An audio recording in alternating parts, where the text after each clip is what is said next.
நீங்க நினைக்கிறீங்க ஆண்டவருக்காக இன்னைக்கு பக்தியா வாழ்றதற்கு யாரும் இல்லைன்னு நினைக்கிறீங்கல்ல?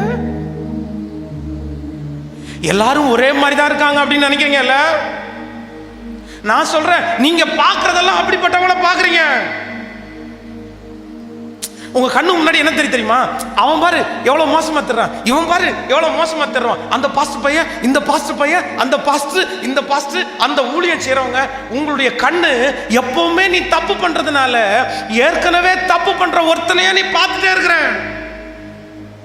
அதான் எலியா சொல்லும்போது சொல்றான்ல, நான் பக்தியா வாழ்றேன், என்ன போல யாருமே இல்லை ஆண்டவரே அப்படின்னு ஆண்டவரை பார்த்து சொல்லும்போது ஆண்டவர் என்ன சொல்றாரு தெரியுமா? நீ கொஞ்சம் வாய மூடுறா.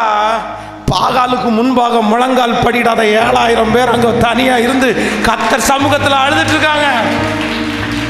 நீ மட்டும் இல்ல, இன்னைக்கு இந்த ஜெபத்தில் இருக்கிற ஒவ்வொருத்தரும், நீ போட்டிருக்கிற ட்ரெஸ் முதற்கொண்டு, நீ யூஸ் பண்ற மொபைல், நீ யூஸ் பண்ற பைக்கு, நீ யூஸ் பண்ற சுடிதார், ஒவ்வொன்றும் உங்க அப்பாவால உங்க அம்மாவால வந்ததில்லை.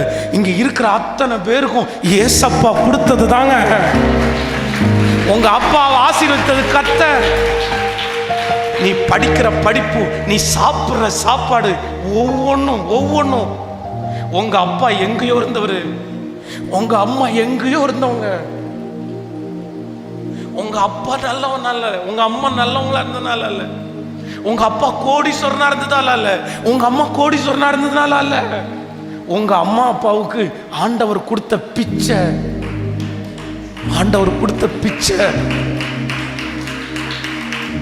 அந்த சாப்பாடு. நான் சொல்றேன், நீ சுவாசிக்கிற சுவாசம் முதற்கொண்டு கர்த்தர் உனக்கு கொடுத்தது.